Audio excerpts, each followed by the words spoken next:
This is the main issue here. Whenever you start the system it won't start because of this Java UME is pointing to the above system. This Java UME pointing to the above system.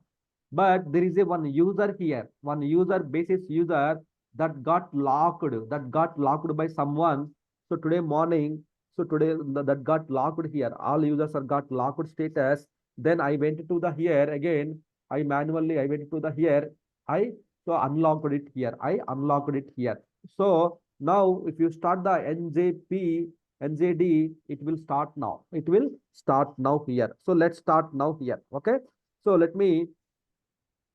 I started here. Let's see here. Your system will be started now here. So the reason why it got failed means here basis user got locked here. Basis user got locked here. That is the reason.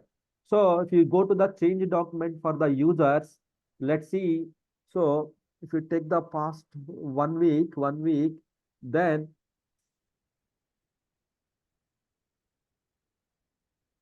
so change history we can find out. So change history we can find out here. So who locked and what locked and why it got locked and all the information we will get to know here. So let's see here when it was locked and all the information we will come to know here. Oh, it's not getting recorded here. So that's the reason here. There is nothing here. Okay. So that is fine here. Oh, user demo. Okay, okay, fine. Okay, that is fine. So now you see it will start now. It will start now here. So now it will start it here, starting framework here. So it is starting now. So what happened means the user got locked. The user got locked here. Now it is starting now. So if you go to the SMGW, it will initiate the connections. Definitely it will initiate the connections here. J start, J start. So NJD here. Definitely it will initiate the connections. Why? Because your Java system is connecting to the your front end ECC system here. But ECC system, the user which is using in the destination got locked here. So that is the reason your system is unable to start it here. Sir, how can we know how to check the log files here? If you go to the here, if you go to the USR, SAP, then SID, then so here J instance number, J2EE, cluster, then server 0, then log file here.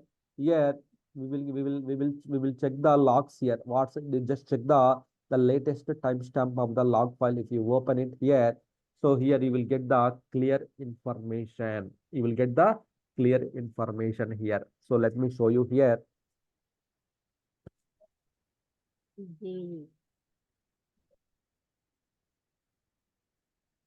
So if any issues in the Java systems, as I mentioned in my earlier classes, so you need to come to the default trace file log. So here you need to check the log files here. Why it is not starting? Why it is not starting here? All the information you will come to know here. Why it is not starting here? So here you will see that some UME service is failed. User is locked, something like that. You will get the some information here. So that is the reason here.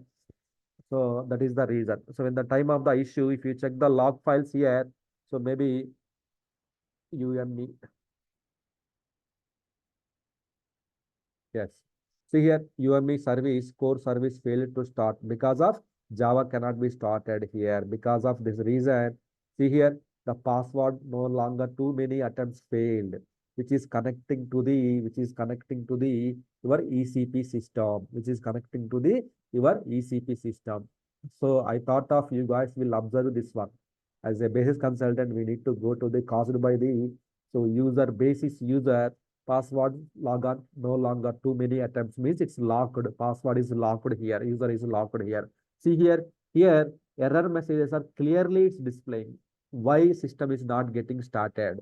So UMB service failed, right? We have many errors here. Password failures. So many errors here, right?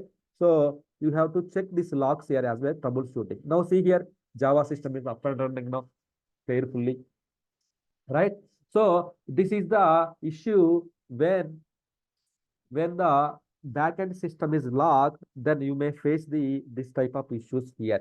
Suppose if you have integrated your Java system into one of the ECC system UME, then if that UME user is locked, normally SAP JSF user will be used. SAP JSF user will be used for the so destinations UME backend destinations here. UME backend destinations here.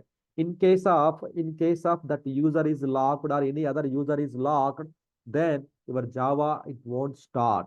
For the troubleshooting purpose, logs we can check like in the default trace files. Default trace files. These are the default trace log files. If you see the default trace file log, USR, SAP, SID, J instance number, J2W cluster server 0 log.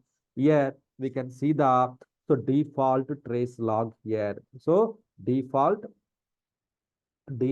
trace log file here.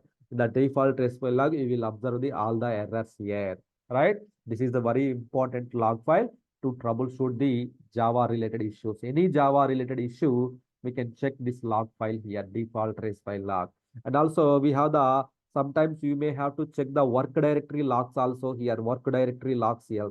In the work directory, we have the so dev underscore server 0, dev underscore server 0, then std underscore server 0. So then dev underscore bootstrap.